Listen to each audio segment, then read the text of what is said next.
and goes in its passion. It's this prayer that God help me to dream bigger. Show me what a God-sized prayer looks like so I'm not just boxing you in and staying small.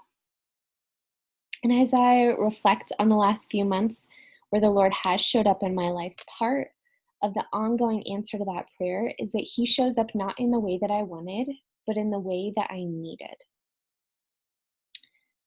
Maybe you have a story like that too. In mine, it shows up in sweet and in tough moments.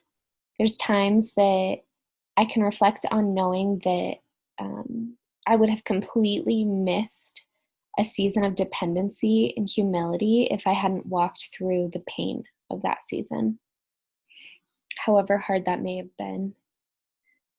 And others where the Lord is tender and He reveals a piece of His heart to me in a gentle way through a friend or through His word or through something random that I would have never thought of.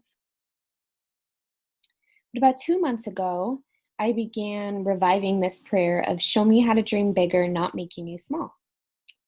And I didn't put it together until today, but all of these big revelations began to erupt in my life after I began praying that again. And I was expecting God to start with my ministry, but He started with me. He began peeling back these layers of pain that I had ignored, that I'd never looked at or thought about. And you know what? They're layers that won't just bring healing to me, but they will also be used in my ministry. They will also bring freedom to others, not just me, because God doesn't waste pain. So this was part of a bigger dream.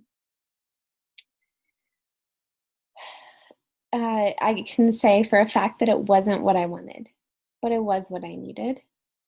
And in order to dream bigger for my community, I have to dream bigger for myself too.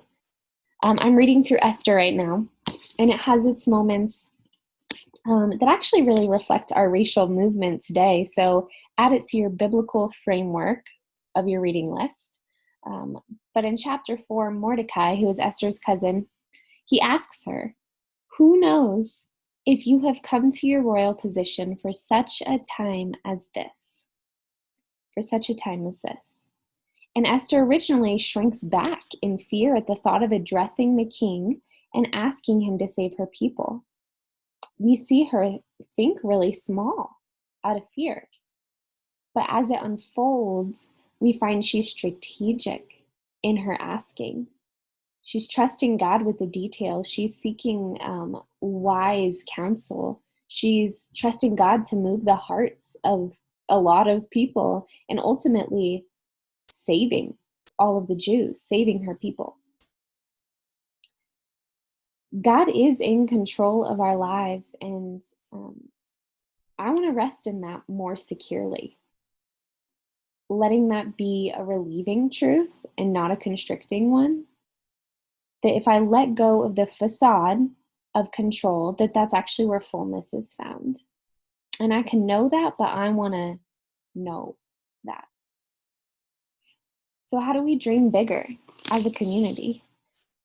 But also, how do we dream bigger for what God wants to do with us and through us?